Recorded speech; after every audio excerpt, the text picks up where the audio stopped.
So now, Redcoats have been reinforced by some 900 Marines. They're taking off all their gear, their backpacks, etc.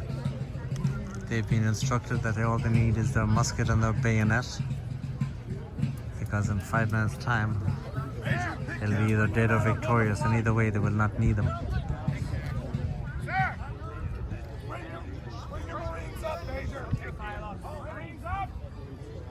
Now these are the Marines coming out.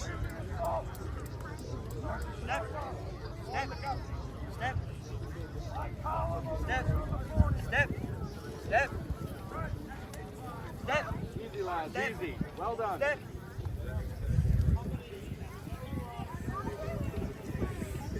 Oh, there's a sturdy looking bunch of Marines indeed.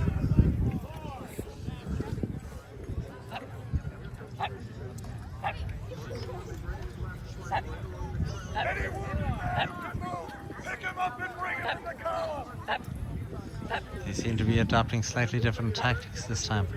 We'll see how it works out. Again, those fellows are getting off their excess baggage.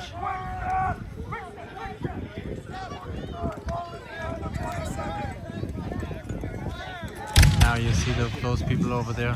That's just a decoy attack on the left flank, so you don't need to worry about these people. This is going to be the main attack up here against the redoubt.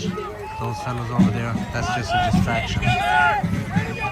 Now these guys are moving at a great rate of speed, and as you can see, they're in columns, not rows as they were the last time.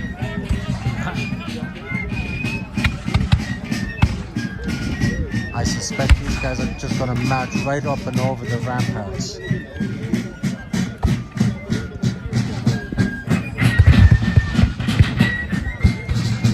The Patriots up on the hill still have some munitions left, so let them have it. But they've got to be running short of munitions.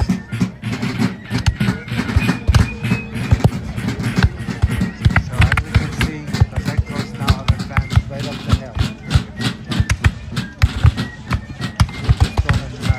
Up and over the ramparts. This is a very serious situation for the Americans to lead up the Patriots up in the hill.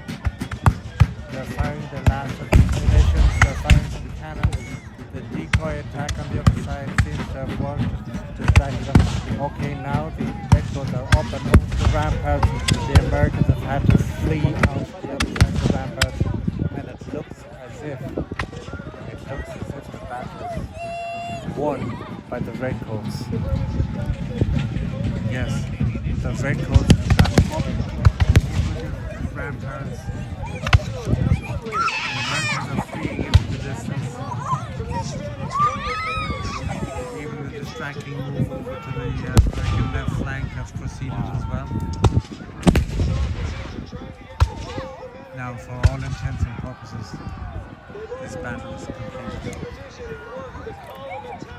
Now, normally, at this stage of a battle, the Redcoats would chase down a defeated fleeing enemy and kill them all. That does not seem to be happening today, though. And again, I suspect it is because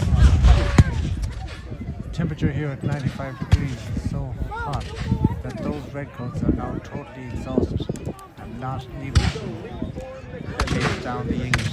They've actually stopped.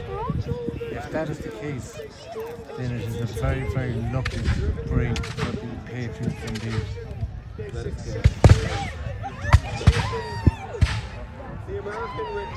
Well, there's one more that got shot. Well, good riddance to that guy. Just some sporadic fire left as the Americans retreat.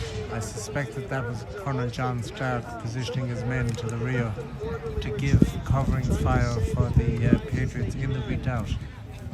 He will have figured out that the Patriots in the redoubt are in a serious situation and will have to evacuate the redoubt, and they're overrun. British colors, British flag now flying in the redoubt. Is there still more British? Now, as you can see, that is the flag of St. George. That is the English flag. They have taken the hill. They have actually technically won the battle.